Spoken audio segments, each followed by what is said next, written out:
পানি বাড়ছে যমুনায়, এতে ভাঙন দেখা দিয়েছে সিরাজগঞ্জে। বিলীন হয়েছে ফসলি জমি ও বসত ভিটা। আতঙ্কে দিন কাটছে নদীপাড়ের মানুষের। পানি উন্নয়ন বোর্ড বলছে, ভাঙন প্রতিরোধে প্রকল্প বাস্তবায়নেও আরও সময় লাগবে। বর্ষা যেন অভিশাপ হয়ে দাঁড়ায় নদীপাড়ের মানুষের জন্য।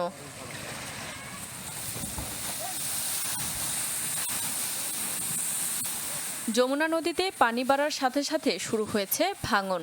নদীর পূর্ব দিকে চর পড়ে ক্যানেল সৃষ্টি হয়, স্রোত আঘাত হানছে পশ্চিম পাড়ে।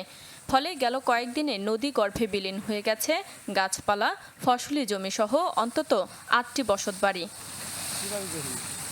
ওয়ালটন ফ্রিজ কিনে অনেকের মতো আপনিও হয়ে যেতে পারেন মিলেনিয়াল।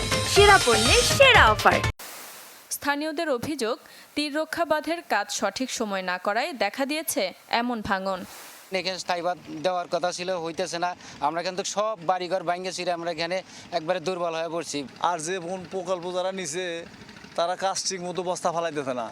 বস্তা না ফালাতে কারণে ভাঙে আরো জড়া যেতেছে। বস্তাও দেন বেশি বেশি করে, কিছু কিছু বোলাকও দেন, তাহলে সে আমরা বর্ষায় থাকতে পারবো। তাহলে আমরা কোথায় যাব?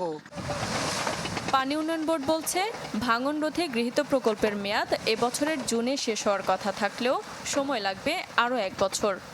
সিসি ব্লক ম্যানুফ্যাকচারিং প্রক্রিয়াধীন রয়েছে। ম্যানুফ্যাকচারিং শেষ হলে আমাদের কিন্তু স্থায়ী যে তীর রক্ষা বাঁধ সেটি নির্মাণ শুরু হবে। আমাদের প্রকল্পের মেয়াদ জুন 24-এর শেষ করার জন্য নির্ধারিত থাকলেও আমাদের আরও 1 বছর মেয়াদ বৃদ্ধির জন্য প্রস্তাব করা হয়েছে। বর্তমানে পরিকল্পনা কমিশনের প্রক্রিয়াধীন আছে। আমরা 2025-এর জুনের মধ্যে এই প্রকল্প সমাপ্ত করতে পারবো বলে আশা করছি। যমুনার ভাঙন রোধে 2021 সালে 422 কোটি টাকা ব্যয়ে 6.5 কিলোমিটার নদীর ডান তীর রক্ষায় বাঁধ নির্মাণ প্রকল্পটির কাজ শুরু করে পানি উন্নয়ন বোর্ড।